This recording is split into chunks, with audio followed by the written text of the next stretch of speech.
देश के नंबर 1 बहस के प्रोग्राम देश की बहस में दीपक चौरसिया का अपने दर्शकों और तमाम पैनलिस्टों का सादर नमस्कार। आप जानते हैं देश की बहस इकलौता बहस का शो है जो इस शो के अंदर अपने दर्शकों को तमाम पैनलिस्ट, तमाम बड़े बड़े राजनेताओं, डॉक्टरों, विशेषज्ञों और अंतर्राष्ट्रीय जानकारों के साथ सीधे अपने घर से जोड़ता है। हम उनकी बहस भी कराते हैं और उनका पॉइंट ऑफ व्यू भी समझते हैं और उनकी ही दशा और दिशा के आधार पर बहस की दशा और दिशा तय होती है। हम अपने दर्शकों से ही जानते हैं कि आज आप किस मुद्दे पर बहस चाहते हैं। तो जल्दी से ग्राफिक के जरिए देख लेते हैं आज का जो आपने मुद्दा चुना है वो कश्मीरी पंडितों को लेकर है। क्या उसका सवाल था और आपने कितने प्रतिशत वोट दिए हैं ये हम समझते हैं। हाल ही में कश्मीरी पंडितों का नया साल आया था और उस अवसर पर दत्तात्रेय होसबोले जो आरएसएस के सरकारवाह हैं, उन्होंने साफ साफ कहा कि अब कश्मीरी पंडितों को वापस घाटी में बसाने का वक्त आ गया है। तो सवाल हमने पूछा था, क्या 3 दशक बाद यानी 30 साल बाद पंडित वापस लौटेंगे कश्मीरी? 65% लोगों ने वोट देकर इसे देश की बहस का मुद्दा बनाना चाहा है। अपने घर से बेइज्जत करके मार के निकाल देने का दर्द क्या होता है ये आप शायद किसी कश्मीरी पंडित से पूछें। कश्मीरी पंडितों को आज से 3 दशक पहले वहां पर रहने वाले मुसलमानों, कट्टरपंथियों और आतंकवादियों ने बहुत ही क्या मैं शब्द नहीं है मेरे पास उसको कहने के लिए, बेहद ही निर्ममता से मारकर निकाल दिया। कुछ लोग मारे गए और कुछ लोगों को घाटी छोड़ने पर मजबूर कर दिया गया।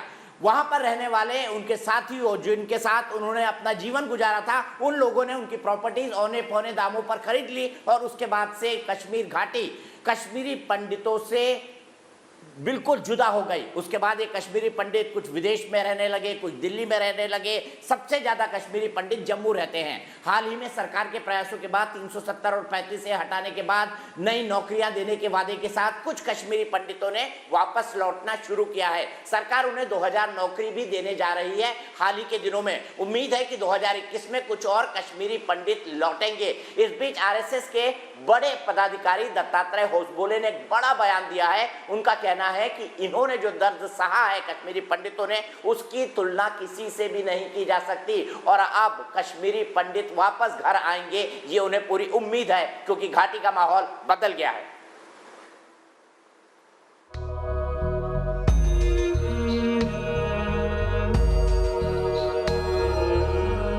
ये तस्वीरें हैं कश्मीरी पंडितों के उस दर्द की जो उन्हें 3 दशक से लगातार झेलना पड़ा। लेकिन अब आरएसएस यानी राष्ट्रीय स्वयंसेवक संघ के सरकारवाह दत्तात्रेय होसबोले ने कश्मीरी पंडितों के दर्द को बांटते हुए साल भर के भीतर ही वापस कश्मीर में बसाने का हौसला दिया है। आने वाले दिनों में कश्मीर में अपने परिजनों को, मित्रों को फिर से बसाकर अगले नवरेह के उत्सव को, पर्व को उल्लास से हम अपने कश्मीर के भूमि पर मनाएंगे।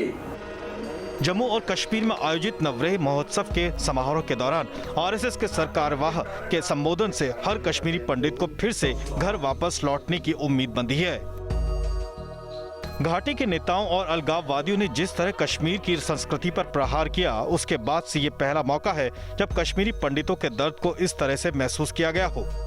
कट्टरपंथियों ने कश्मीरी पंडितों की कश्मीरियत को भुला दिया था। हालांकि दत्तात्रेय होसबोले के बयान के बाद राजनीतिक प्रतिक्रिया भी आई है। कश्मीरी पंडित अपने वतन में, कश्मीर में फिर से जाकर बसेंगे और पूरी शान के साथ बसेंगे। तिरंगा झंडा अपने हाथ में फहराते हुए बसेंगे।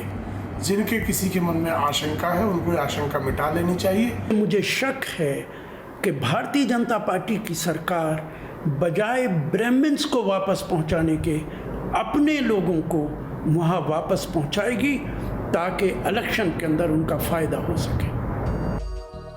कश्मीरी पंडित लगभग 3 दशक से अपना घर बार छोड़ बाहर जाने को मजबूर हुए हैं। उनके साथ कट्टरपंथियों ने अत्याचार किया जबकि कई कश्मीरी हिंदुओं की हत्याएं हुई। आज हम देश की बहस में चर्चा कर रहे हैं कि अब कश्मीरी पंडित कश्मीर नहीं लौटेंगे तो कब। दत्तात्रेय होसबोले के बयान से साफ है कि अब घाटी में 370 हटने के बाद हालात बदले हैं और एक बार फिर कश्मीरी पंडित अपने घर बार चैन की सांस ले सकेंगे। वाकई घाटी के हालात बदल गए हैं। 370 हट गया है जो एक ही देश के अंदर 2 झंडे और 2 संविधान होने की या 2 नियम कानून होने की बात करता था।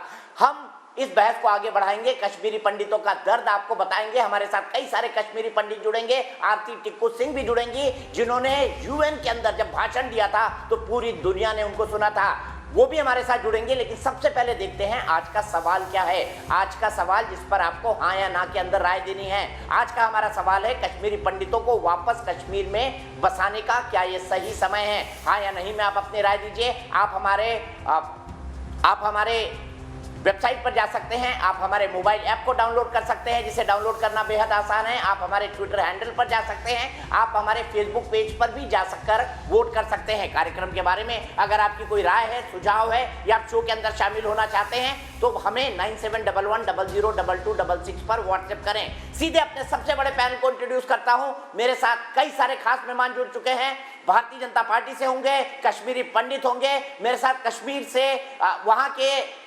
पॉलिटिकल चिंतक और पॉलिटिकल एनालिस्ट भी जुड़ेंगे। तो आइए सबसे पहले मेहमानों को इंट्रोड्यूस करा देता हूं। मेरे साथ भारतीय जनता पार्टी की राष्ट्रीय प्रवक्ता अपराजिता सारंगी जी मौजूद हैं। मेरे साथ कांग्रेस का समर्थन करने वाले राजनीतिक विश्लेषक तहसीन पूनावाला मौजूद हैं। मेरे साथ आरती टिक्कू सिंह जी मौजूद हैं, जिन्होंने यूएन में भाषण देकर 370 हटने के बाद भारत का सर गर्व से ऊंचा किया था। वही आरती टिक्कू सिंह मेरे साथ जुड़ गई हैं। मेरे साथ इफ्तिखार मिसगर साहब हैं, जो कि कश्मीर से आते हैं और एक पॉलिटिकल एनालिस्ट हैं। मेरे साथ अवनिजेश अवस्थी जी हैं, जो कि एक प्रोफेसर है, राजनीतिक चिंतक है और पॉलिटिकल एनालिस्ट है। सबसे पहले आरती जी, मैं आप ही से शुरुआत करूंगा। मुझे बताइए, क्या वाकई कश्मीरी पंडितों की वापसी का यह सही वक्त आ गया है? क्या सरकार के अब तक लिए गए फैसले कश्मीरी पंडितों को उत्साहित कर रहे हैं घाटी में वापस लौटने के लिए?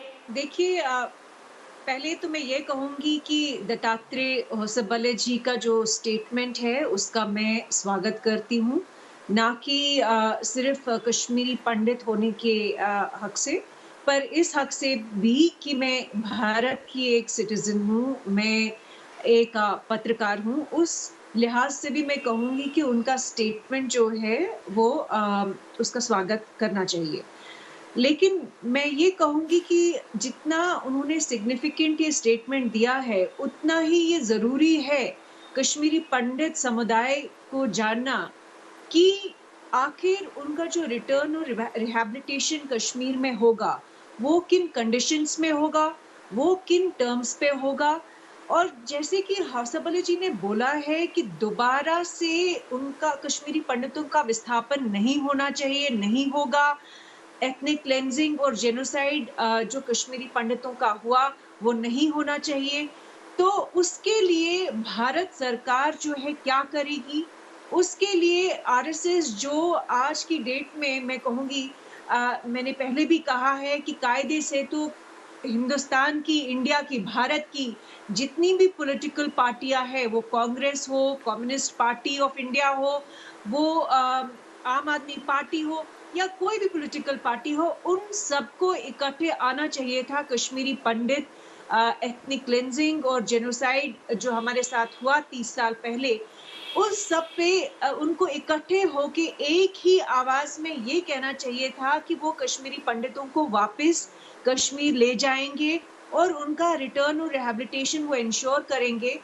लेकिन अनफॉर्चुनेटली इस देश में राजनीति ऐसी है कि ना तो कांग्रेस पार्टी ने, ना तो कम्युनिस्ट पार्टी ऑफ इंडिया ने, ना ही बाकी पॉलिटिकल पार्टीज जो है उन्होंने कोई भी अपना कोई ऐसा विजन स्टेटमेंट दिया हो कश्मीरी पंडितों के लिए, या उन्होंने कोई कभी बात की हो उनके बारे में।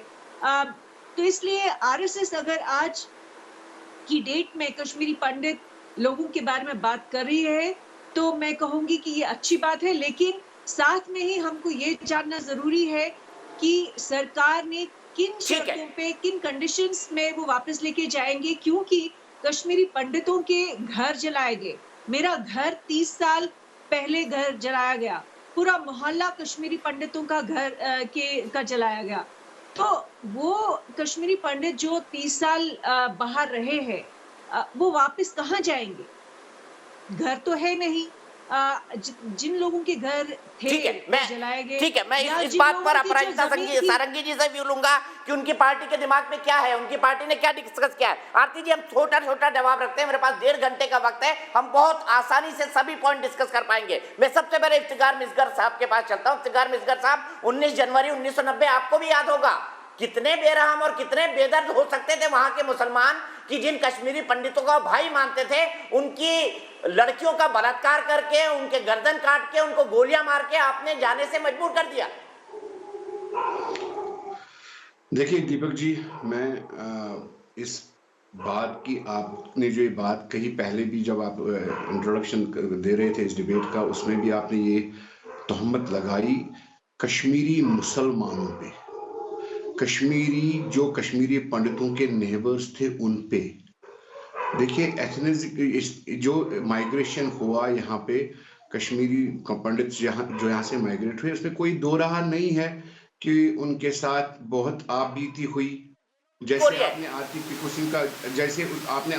सिंह का सुना, वैसे ही मेरा भी सुनिएगा, नहीं तो पूरा लग रहा है कि आप बयासर होते हैं, और बयासर ना बनिए। ये बहुत ही संजीदा टॉपिक है, दो कम्युनिटियों का नहीं, एक कल्चरल एथॉस का बहस चल रहा है ये, जिसमें दो कम्युनिटियां जो एक ही कल्चर शेयर करती हैं, उसका बहस चल रहा है। देखिए, जब आप पूरी कम्युनिटी को जिम्मेदार ठहराते हैं, एक मुसलमान कम्युनिटी को जिम्मेदार ठहराते हो, गलत बात है, इसकी हम निंदा करते हैं।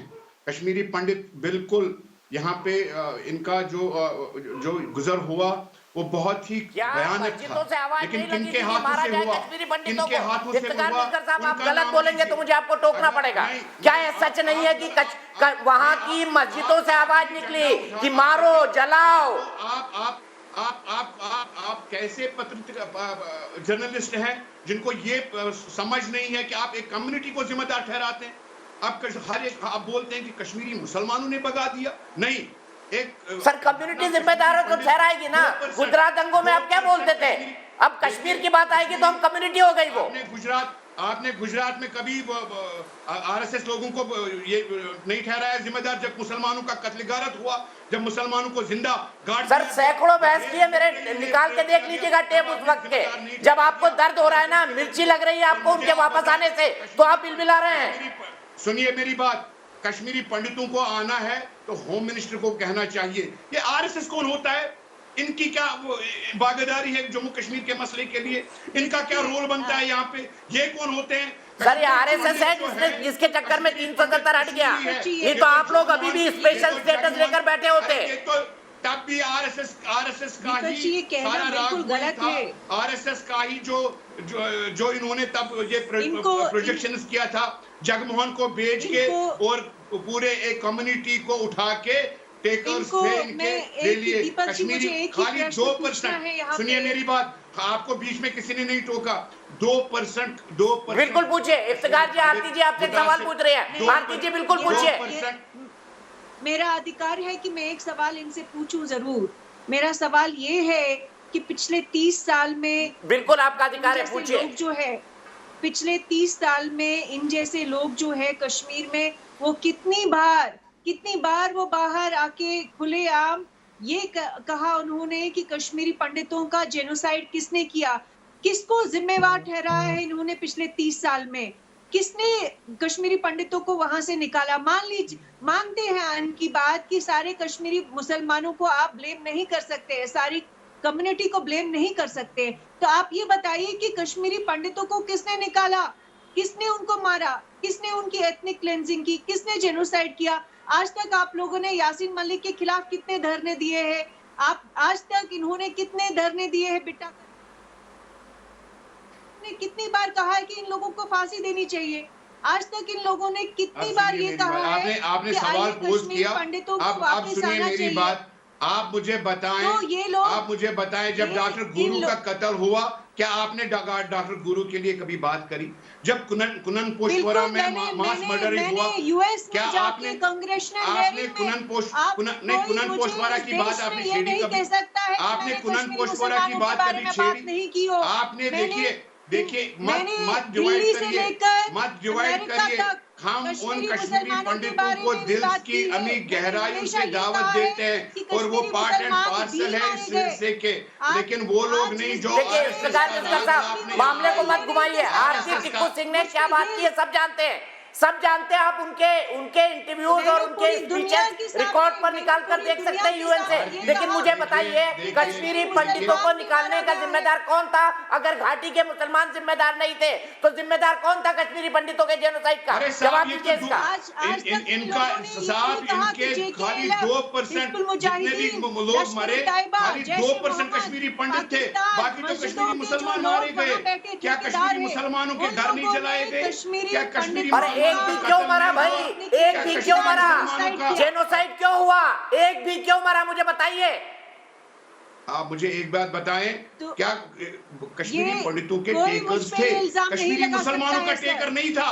कश्मीरी मुसलमान कहाँ भाग के जाता? कश्मीरी मुसलमान ने सबसे ज्यादा सफर किया। कश्मीरी मुसलमानों को 2 साइड की ठीक है, सची में आपको देखा, एक मिनट में आ रहा हूं, सीधे सुशील पंडित के पास चलता हूं। लेकिन उससे पहले मेरे एक दर्शक डॉक्टर संजय स्वामी दिल्ली से जुड़ चुके हैं। डॉक्टर संजय स्वामी जी, दोनों रुक जाइए, इफ्तिखार और आरती दोनों रुक जाइए। मैं बहस को एक स्टेप और फॉरवर्ड ले जा रहा हूं। मेरे दर्शक जुड़ते हैं। डॉक्टर संजय स्वामी, क्या कश्मीरी पंडितों के जाने का वक्त आ गया घाटी में? जो राष्ट्रीय स्वयंसेवक संघ देश का एक प्रतिष्ठित सामाजिक संगठन है, जिसके महामंत्री दत्तात्रेय होसबले ने बयान दिया है कि कश्मीरी पंडितों की वापसी होगी, ये बहुत सुंदर और सराहनीय बयान है। और जो हमारे वक्ता बोल रहे हैं, राशिद अल्वी जैसे लोग हैं जिन्होंने द्विराष्ट्र के सिद्धांत का समर्थन किया था और 2 राष्ट्र बने, पाकिस्तान के समर्थन में वोट दी थी, अपने लाभ के लिए भारत में रह गए और लगातार प्रयास करते रहते हैं कि वो उन्हें दूसरे रूप से लाभ मिलता रहे। जो कश्मीर में इतना बड़ा आतंकवाद का दौर चला है, उसमें निश्चित रूप से वहां के स्थानीय मुसलमानों की भी भूमिका है और वहां पर जो पढ़े लिखे मुसलमान हैं उनकी बात दब जाती है। और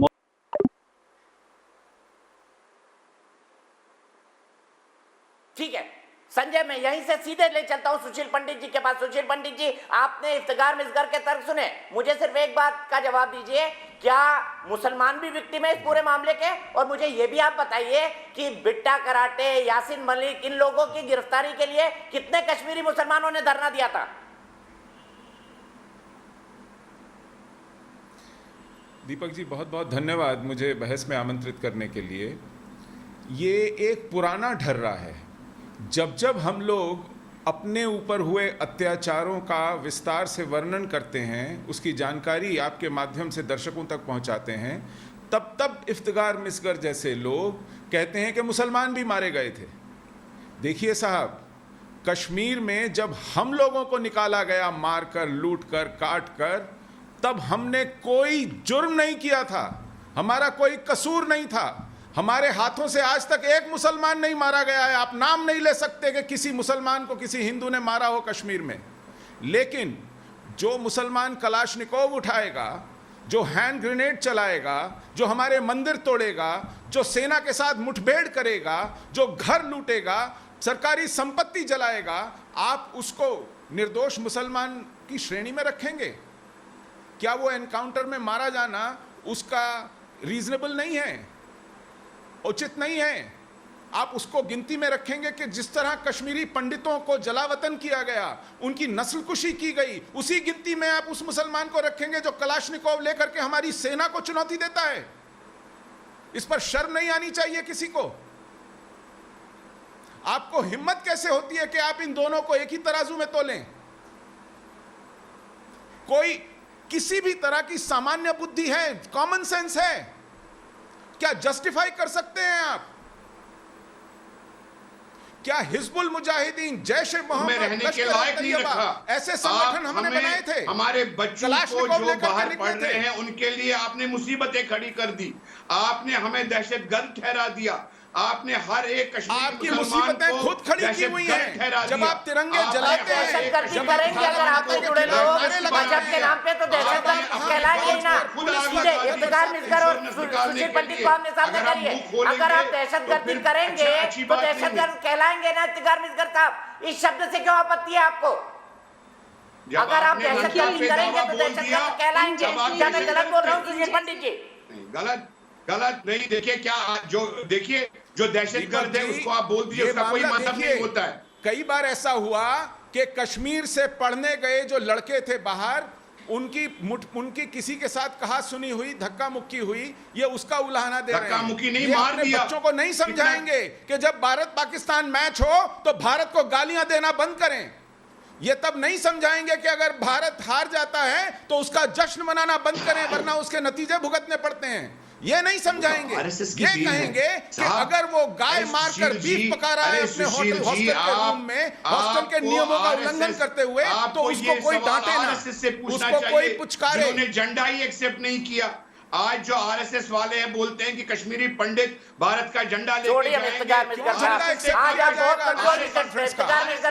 मुझे पक्ष लेना अच्छा नहीं लगता, पर आप फिर विषय को डिबेट कर रहे हैं। आपके पास इस जवाब का कोई जवाब, इस बात का कोई जवाब नहीं है कि 19 जनवरी 1990 को क्या हुआ था, क्यों जेनोसाइड हुआ था। मैं सीधे तहसीन पूनावाला के पास चलता हूँ। तहसीन पूनावाला आपकी पार्टी और आप जिस विचारधारा से आते हैं, क्यों ना आप एक पिटीशन लगाएं कि कश्मीरी पंडितों के पुनर्वास की व्यवस्था अब केंद्र सरकार करे। आपको तो लगाना चाहिए, आप हर मामले में पिटीशन लगाते हैं, तो कश्मीरी पंडितों की बात भी सुन लीजिए, क्योंकि आप तो सेक्युलरिज्म के चैंपियन हैं। जी, सबसे पहले दीपक जी, आपके शो में आपने मुझे बताया, शिरकत करने का मौका दिया, मैं आपका शुक्रगुजार हूँ। बहुत खुश हूँ मैं कि आपके शो में मेरी दोस्त आरती है, जिन्होंने वाकई यूनाइटेड नेशंस में भारत का नाम ऊंचा किया। बहुत गर्व है जिस तरह से उसने उसको यूनाइटेड नेशंस में पाया। 2 पॉइंट्स में आपके सामने और आपके दर्शकों को करना चाहता हूँ। इसमें कोई डाउट नहीं है कि जो हमारे पंडित भाई बहन हैं, उन्हें वैली में, कश्मीर में लौटना चाहिए। और मैं उम्मीद करता हूँ कि जो हमारे माननीय प्रधानमंत्री जी नरेंद्र मोदी को अपना वादा पूरा करेंगे। आरएसएस कुछ बोली, उसका कोई लेजिटिमेसी नहीं है, क्योंकि आरएसएस ने सरदार पटेल को ये वादा किया था कि वो एक राजनीतिक संगठन नहीं है। अगर आरएसएस आज एक राजनीतिक संगठन है तो उसके बोलने का कोई मतलब नहीं होता। मतलब ये है कि मोदी जी और अमित शाह जी क्या करेंगे कि हमारे पंडित भाई बहन पहुंच सकते, वैली में दोबारा से बच सकते। वो स्पेसिफिक होना चाहिए। उनकी सुरक्षा का क्या होगा? हमने देखा हाल में कृष्णा ढाबा पे मैंने न्यूज एशियन में देखा कि गोली चलाई गई। तो एक है कि वो वहां जाए सेटल हो, दूसरी है उनकी सुरक्षा की गारंटी होनी चाहिए, जो एक सेंट्रल सर है। दूसरी बात कहते हुए अपनी बात समाप्त करना चाहता हूँ कि बार बार ये बात करना चाहते हैं कि मुसलमानों ने, आप इतनी पिटीशन लगाते हैं कश्मीर वैली को लेकर, कश्मीरी पंडितों के लिए भी लगा दीजिए ना। मैं ये सुझाव दे रहा हूँ आपको, मदद मांग रहा हूँ आपसे कि एक पिटीशन कश्मीरी पंडितों के फेवर में भी लगा दीजिए कि इनका रिहेबिलिटेशन होना चाहिए। दीपक सर, आपकी मैं बहुत इज्जत करता हूँ, अगर आपने ये आदेश दिया, मैं जरूर अगले 1 हफ्ते में इस पर काम करके आरती और आपकी मदद लेकर मैं पिटीशन फाइल कर दूंगा। इसमें मुझे कोई I have no doubts about it, कैसे फाइल करेंगे। लेकिन इसमें आपको मैं बता दूं आपके दर्शकों की, सुप्रीम कोर्ट आदेश देगी आखिर करना अमित शाह जी और मोदी जी, क्योंकि इस वक्त वे वजीर आजम प्रधानमंत्री और वे गृह मंत्री वजीर दाखिला है, करना उनको है। और उन्होंने ये वादा 2014 में और ये वादा दोहराया था 2019 में कि हमारे पंडित भाई बहन जाएंगे। लेकिन जाना एक सर, उन्होंने 370 हटाने का वादा निभा दिया, 35 का भी निभा दिया। नहीं सर, 370 हटाने का वादा, एक स्टेप ले लिया उन्होंने। बिल्कुल इम्पॉसिबल बता रहे थे लोग आप जैसे।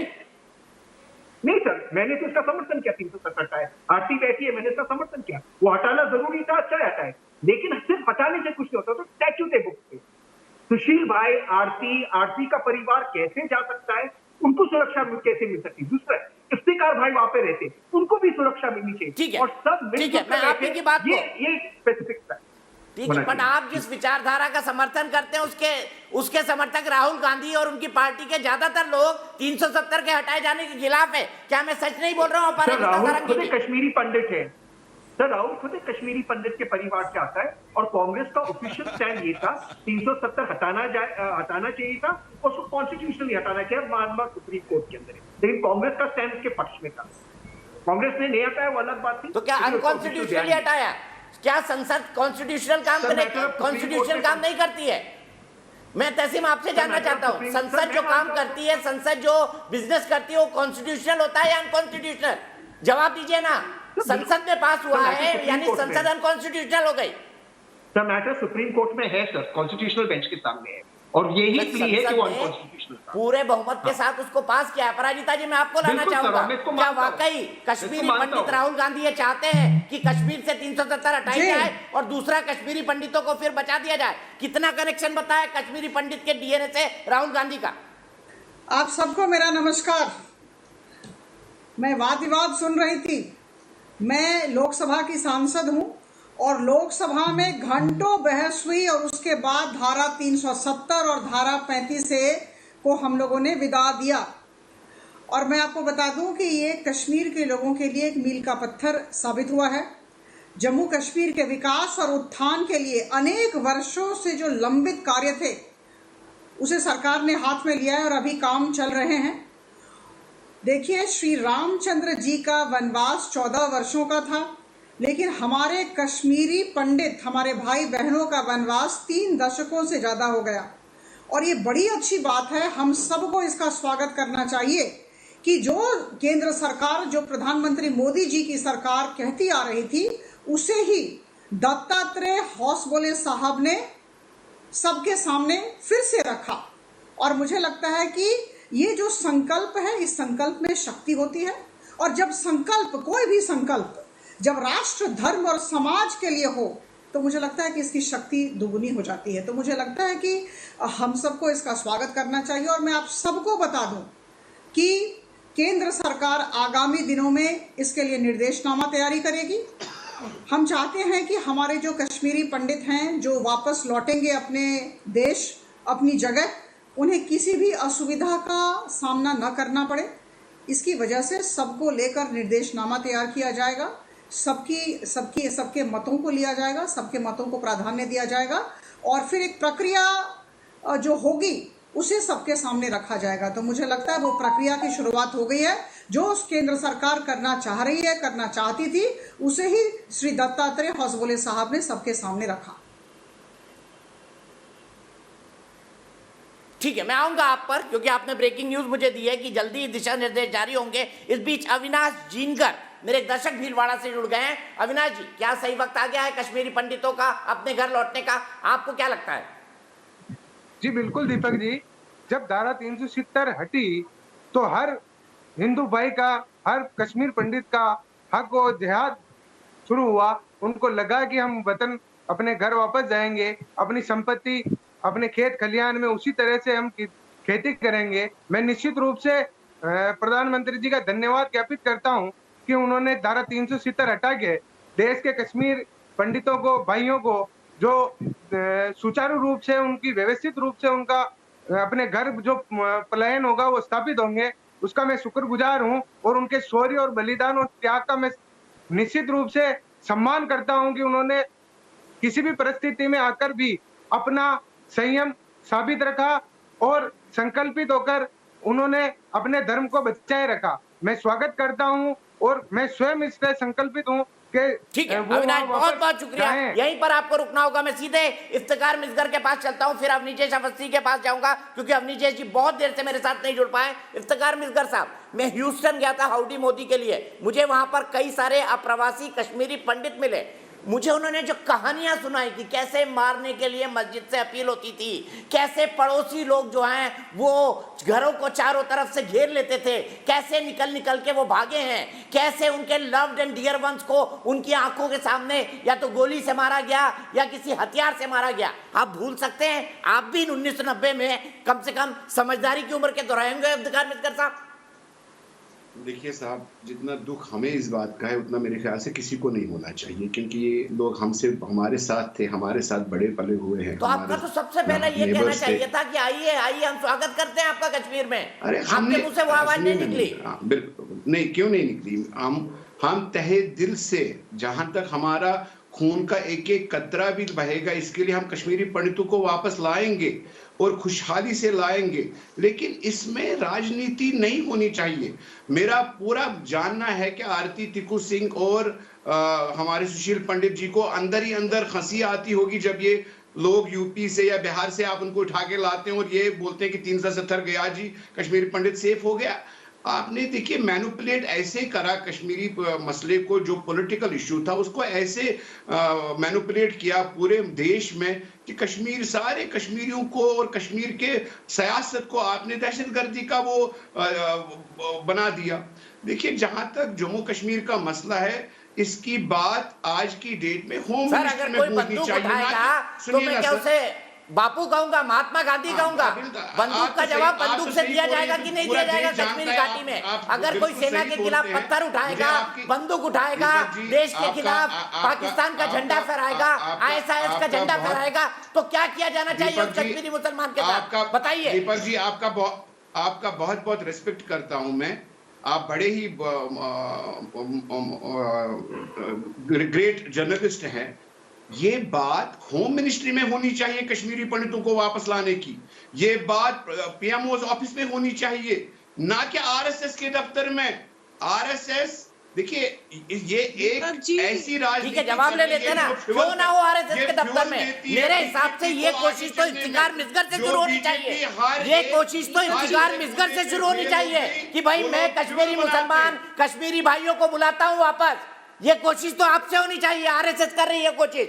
ये कोशिश तो कश्मीरी मुसलमान से होनी चाहिए, नहीं होनी चाहिए। उसके बाद आरती जी मैं आपके पास आ रहा हूँ, मुझे पता है आप कुछ कहना चाहती है, बताइए अवनीश जी। उसको थोड़ा सा फ्यूल दीपक जी, इनसे एक ही बात पूछिए, दीपक आरती एक ही बात पूछिए कि पिछले 30 साल में ये इफ्तिखार मिसगर और जितनी भी इनकी पॉलिटिकल पार्टीज रही है, मालूम नहीं कौन सी पार्टी के साथ है अभी आजकल, पॉलिटिकल पार्टी जितनी भी रही है, नेशनल कॉन्फ्रेंस हो, पीडीपी हो, या इनका जो जमात इस्लामी जो लोग हैं वहां पे सईद अली शाह गिलानी है, हुर्रियत है, जो आपस में इनकी सांठ गांठ है इन सारी पॉलिटिकल पार्टीज की कश्मीर में, उन्होंने पिछले 30 साल में कितनी बार ये कहा कि कश्मीरी पंडितों को वापस आना चाहिए और हम लेके आएंगे उनको वापस, उनको एक टाउनशिप बना देंगे या उनके घर बना देंगे जो इन्होंने जलाए, जो इन्होंने तोड़े। कितनी बार कहा, वो तो वैलिड सवाल, वैलिड सवाल। मैं आऊंगा, इफ्तिखार जी रुकिए, अवनीश जी बोलिए, क्या आरएसएस को ये कहने का हक नहीं? बताइए। दीपक जी, हमारे परम आदरणीय दत्तात्रेय इफ्तिखार भाई मैं आ रहा हूँ, अवनीश जी बोलेंगे पहले। जो वक्तव्य दिया है, अगर वो समूचे मीडिया में, भारतवर्ष में अगर चर्चा का विषय बना है, तो इससे दत्ता जी की बोलने की महत्ता को सहज समझा जा सकता है, पहली बात। दूसरी बात आप सुन लीजिए कि आज से नहीं, 1953 में श्यामा प्रसाद मुखर्जी ने कहा था, एक देश में एक विधान एक निशान, बलिदान दिया था अपना। ये बात 2019-2021 की नहीं है, तब से है। दूसरी बात, तहसीम को तो मैं बता ही दूं कि जो कह रहे थे कि कांग्रेस तो हमेशा साथ में रही, मैं कहता हूं जरा अधीर रंजन जी का वो पार्लियामेंट में जो उनका वक्तव्य था धारा 370 हटाने के समय, वो जरा क्लिप चला दीजिए ना। आज चलाइए, जरूर चलाइए, ताकि तहसीम एक्सपोज हो बुरी तरीके से। और वो कोई ऐसा नहीं था कि उनकी व्यक्तिगत राय थी। पार्लियामेंट में लीडर ऑफ ऑपोजिशन कांग्रेस का नेता अगर जो कहता है वो आधिकारिक वक्तव्य होता है। कहा था कि ये अपने आप कैसे संभाल लेंगे, ये तो यूएन में अभी है, लंबित है विषय, ये कहा था। और मैं आपको बता दूं, इफ्तिखार जी आप भी सुन लीजिए, अरे यहां पर अगर एक किसी की हत्या हो जाए तो मोमबत्ती लेकर के इंडिया गेट से लेकर मंडी हाउस से लेकर के तमाम चौराहों पर खड़े हो जाते हैं। 30 साल से किसी पार्टी ने कश्मीरी पंडितों की बात नहीं उठाई। वहां पर उसके दरवाजे पर मत्थे टेक रहे थे जाकर के ये कम्युनिस्ट पार्टी के नेता और कांग्रेसी, और उसने दरवाजे नहीं खोले यासीन मलिक और गिलानी ने, वहां मत्थे टेक रहे थे। आज भी कहते हैं बात कर लो उनसे, ये है असलियत। मनमोहन सिंह हाथ मिला रहे थे यासीन मलिक से, और आप कह रहे हैं, आप दीपक जी आज सवाल उठा रहे हैं कि आपने कभी उठाया नहीं कश्मीरी पंडितों का। जब भी वहां पर फौज आतंकवादियों को मारती थी तो ये पत्थरबाज सारे आते थे और कह रहे कम्युनिटी को मत करो। वो पत्थरबाज किस कम्युनिटी के थे? बताओ इफ्तिखार मिर्जा, वो एक कम्युनिटी के थे कि नहीं थे? वो एक मस्जिद से आते थे कि नहीं आते थे? वो एक मस्जिद में छुपते थे कि नहीं छुपते थे? और फिर कहते हो आज आप एक नहीं, एक कम्युनिटी की बात मत करो। हो सकता है उसमें से 2-4% ऐसे लोग हों, 2-4% ऐसे लोग हों उस कम्युनिटी के जो शायद इसका विरोध करते हो। लेकिन सच्चाई ये है कि पूरे इन 30 वर्षों में, इस 30 सालों में जिस तरीके से वहां पर फौज पर पत्थर फेंके गए, कश्मीर के कांग्रेस के एक नेता ने तो ये तक कह दिया कि हमारा जो सर्विंग आर्मी चीफ है वो सड़क छाप गुंडे की तरह व्यवहार कर रहा है। वहां पर बिपिन रावत के लिए कहा गया। ये है हकीकत इस देश की। कोई अवार्ड वापसी नहीं हुई, कोई तख्ती लेकर के नहीं पहुंचा। आप ही का सवाल मैं तहसील के पास ले जाता हूं। निजेश जी, आपके ऑफिस में हम हिंदुस्तान का आप ही का सवाल तहसील के पास ले जाता हूं। तहसील, आपने ठीक कहा कि राहुल गांधी खुद कश्मीरी ब्राह्मण है। जब से वो राजनीति में आए हैं, उन्होंने कितनी बार कश्मीरी पंडितों के लिए एक प्रेस कॉन्फ्रेंस की या एक बयान निकाला कि भाई कश्मीरी पंडितों को वापस ले जाकर अब घाटी के अंदर बसा दिया जाए। ये डबल स्टैंडर्ड की बातें क्यों? शुक्रिया, बहुत अच्छा प्रश्न पूछा। आप तो बोल रहे थे जो हुर्रियत से बातचीत के समर्थन में थे कि भाई हुर्रियत पाकिस्तान और भारत के बीच बातचीत होना चाहिए। आप वो लोग थे जिन्होंने शर्मल शेख में कहा बलूचिस्तान में जो कुछ हो रहा है वो अन्याय है। अधीर रंजन के वक्तव्य का जवाब चाहिए मुझे। जी, आपने 3-4 जिस दिन आप एंकर बनेंगे आपके प्रश्न का जवाब दूंगा। इस वक्त एंकर माननीय दीपक ये क्या मतलब है? मैं उनके प्रश्न ये का क्या जवाब मतलब है? मैं दीपक, ये क्या मतलब है? जिस दिन आपके एंकर होंगे, ये मतलब अधीर रंजन ने एक वक्तव्य दिया लोकसभा में, नेता प्रतिपक्ष कांग्रेस के नेता के रूप में, ऑथेंटिक बयान था, वो व्यक्तिगत राय नहीं थी। बाकी के बारे में तो कांग्रेस कह देती है कि ये उनकी व्यक्तिगत राय होगी। पार्लियामेंट के अंदर दिया गया। ठीक है, जवाब दे रहे तहसील, हम लीजिए जी, जवाब दे रहे तहसील, जवाब दीजिए तहसील। इतने अच्छे शो में आपको नाराज नहीं होना चाहिए, आराम से बात करो। मैं जानता हूँ आप दीनदयाल उपाध्याय व्हाट्सएप आपके अंदर तो दर्द है नहीं ना कश्मीरी पंडितों का, आपके अंदर तो है नहीं, आपको तो गुस्सा आता नहीं है, आप तो बड़े खुश होते हैं, मुझे तो आता है ना गुस्सा। ठीक है सर, ठीक है सर, अगर आपका बोलना हो गया तो मैं बात करूंगा। 30 साल वापस लौटा दो उन पंडितों के। कोई बात सर, आपको अगर बोलना है तो आप बोलिए, मैं चुप बैठता हूँ, वरना मुझे बोलने का मौका दीजिए। दीपक भाई ने मुझे दिया है। तहसील बोलिए, हम लीजिए जी, प्लीज सुन लीजिए उनको, सुन लीजिए, हम ऐसे। थैंक यू तहसील बोलिए प्लीज। सर, जब तथ्य नहीं होते तो बीच में चिल्लाने का और बीच में बोलने का एक वो होता, प्रथा होती, खास करके जो लोग दीनदयाल उपाध्याय व्हाट्सएप यूनिवर्सिटी से आते और व्हाट्सएप पे इतिहास पढ़ते। तो मैं इतिहास से शुरू करते बात अपनी खत्म करता। श्यामा प्रसाद मुखर्जी 370 लागू करने के पक्ष में थे और 370 के आर्किटेक्ट जवाहरलाल नेहरू नहीं, वल्लभ भाई पटेल थे। उसके डिस्कशन वल्लभ भाई पटेल के घर पे हुए थे और श्यामा प्रसाद मुखर्जी उसमें पार्टिसिपेंट थे। लिखित में ये बात है। और उसके बाद आरएसएस जो हर चीज में यू टर्न करती, श्यामा प्रसाद मुखर्जी ने बाद में यू टर्न किया था। लेकिन श्यामा प्रसाद मुखर्जी ने यूनाइटेड नेशंस में इस मैटर को ले जाने के लिए पार्लियामेंट पढ़े हुए लग रहे हैं तहसील। नहीं अब सर, मुझे व्हाट्सएप यूनिवर्सिटी से हिस्ट्री पढ़े हुए आप लग रहे हैं सर। कोई बात नहीं सर, आपको आप लग रहे हैं व्हाट्सएप यूनिवर्सिटी से हिस्ट्री पढ़ी हुई है। मैं हिस्ट्री में नहीं जाना चाहता, मुझे आज की बात करिए कि राहुल गांधी कश्मीरी ब्राह्मण है। कितनी बार उन्होंने कहा कि कश्मीरी ब्राह्मणों को, कश्मीरी पंडितों को वापस बसा दिया जाए? सिर्फ इसका जवाब दे दीजिए। एक बार, 2 बार, 10 बार, 20 बार, खत्म हो जाएगी बात। मैंने मान ली कि श्यामा प्रसाद मुखर्जी ने 370 लगाई थी। आज की बात करिए। नहीं लगाए नहीं थे, उसके समर्थन में थे और पार्लियामेंट में कहा था कि यूनाइटेड नेशन जाना सही डिसीजन है गवर्नमेंट ऑफ इंडिया का, पार्लियामेंट में कहा। लेकिन मैं राहुल गांधी पर आता हूँ। सर, जैसे आपने सही कहा कि राहुल गांधी एक कश्मीरी पंडित परिवार से आते हैं और कांग्रेस का ये ऑफिशियल स्टैंड रहा है कि पंडितों को लौटना चाहिए। मैंने नहीं कहा, आप ये बात क्यों नहीं कहते? जी सर, मैं कह रहा हूँ।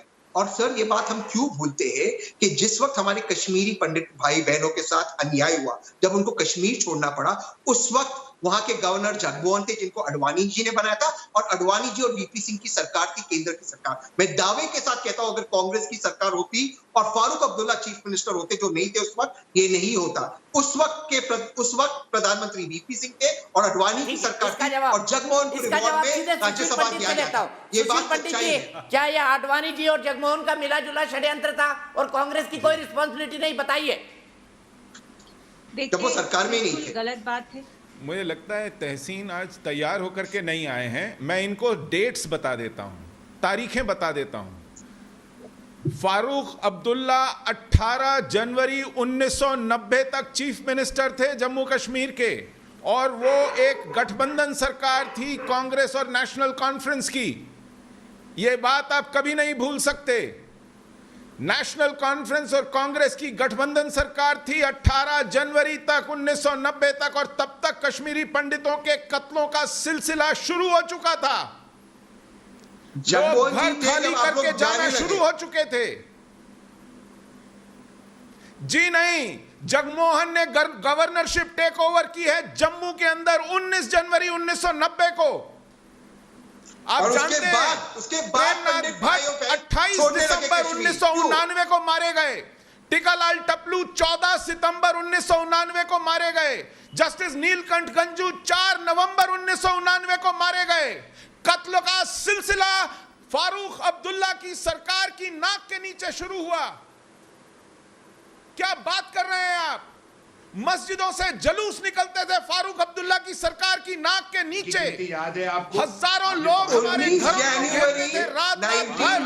फारूक अब्दुल्ला की नाक के नीचे फारूक अब्दुल्ला के कितने लोग मारे गए वो नाम याद है आपको? 19 जनवरी 1990 को, आपको याद है? 19 जनवरी 1990 तक वहां पर मैं बताऊं 4 जनवरी को निकाला गया। 4 जनवरी को अल-सफा में एक नोटिस छपा अडवाणी जी ने राजनीति की। 4 जनवरी 1990 को अल-सफा में नोटिस छपा अखबार के पहले पन्ने पर कि काफिरों कश्मीरी पंडितों कश्मीर छोड़ दो। वही नोटिस 6 जनवरी को आफ्ताब में छपा फ्रंट पेज पर, कश्मीरी पंडितों घाटी छोड़ दो वरना तुम्हारी खैर नहीं है।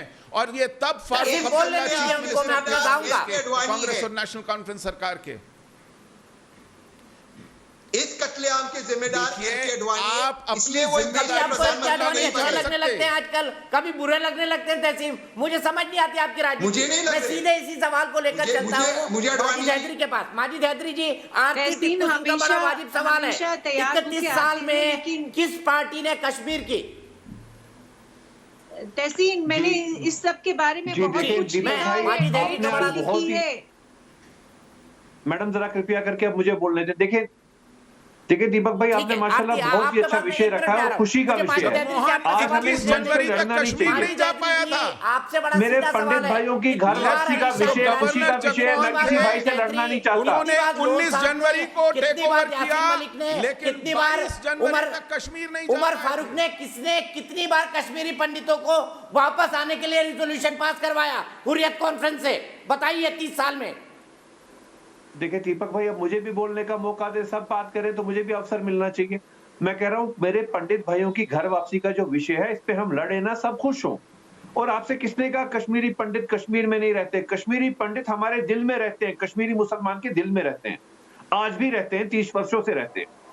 और वापसी इनकी जो घर वापसी इंशाल्लाह होगी। लेकिन मस्जिदों से मारने के आपके बाप दादा फरमान सुना रहे थे, इसीलिए फरमान सुना रहे थे ना, मस्जिदों से मारा जाए उनको, कश्मीरी पंडितों को मार दिया जाए।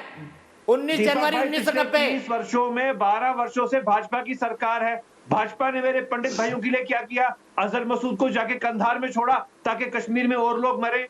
हाँ, भाजपा ने क्या किया? आपने क्या किया पहले आप ये बताइए ना। सबसे बड़ी रिस्पॉन्सिबिलिटी तो आपकी बनती है माजिद हैदरी। ऐसे कश्मीरी मुस्लिम आपने कश्मीरी पंडितों को लाने के लिए क्या किया? घड़ियाली आंसू क्यों मारे हैं? आप बताइए ना, आपने क्या किया माजिद हैदरी? 2-3 पंडित नाम आपने रख दिए सामने लड़ने के लिए। मैं उन्हें 370 हटा दिया, 35 से भी हटा दिया, जिसको लेकर आपकी पेट में दर्द होता है।